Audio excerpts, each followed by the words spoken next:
Excuse me, হ্যাঁ বলেন, একটু সানগ্লাসটা খুলে তো। কিছু বলবেন? আসলে আপনাকে পিছন থেকে দেখতে আমার পুরো এক্স এর মতো লাগতেছিল। এক্স এর মতো? আপনি মনে হয় আপনার এক্স কে অনেক ভালোবাসেন, তাই না? তা তো একটু বাসতাম। না, শুনে অনেক ভালো লাগলো, কারণ এখনকার জেনারেশনের ছেলেমেয়েরা তো ভালোবাসাই বুঝে না। একদিনে ভালোবাসা হয়, 2 দিনের দিন ব্রেকআপ। আর আপনি যে এতদিন আপনার এক্স কে মনে রাখছেন, এটাই তো অনেক। আচ্ছা ঠিক আছে, সরি ভাইয়া, হ্যাঁ মাইন্ড করেন না। Okay. আজকে পাইছি, আজকে ওরে আমি এমন দোলাই দিব ওর জীবনে তার শিক্ষা হয়ে যাইব। আরে দোস্ত থাম থাম থাম থাম থাম। থাম মানে ওই আমার বান্ধবীরা কষ্ট দিছে না, তোর লগে ব্রেকআপ করছে না?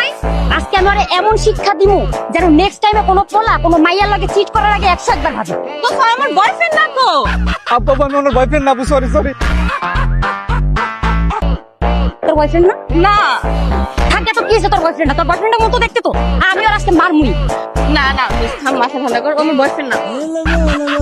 বাচ্চা গেলেন আজকে আপনি। চল চল। ভাইরে ভাই, কি বাচ্চা বাচ্চি। ভাবছিলাম একটা প্রেম করুম, এখনকার যুগের মাইয়ারা যে ডেঞ্জারাস, বাবা রে বাবা, পুরো প্রেম করুন দিব না। আবার নিয়ে আয়, আমি দেখছি পলাই। ভাইরে ভাই।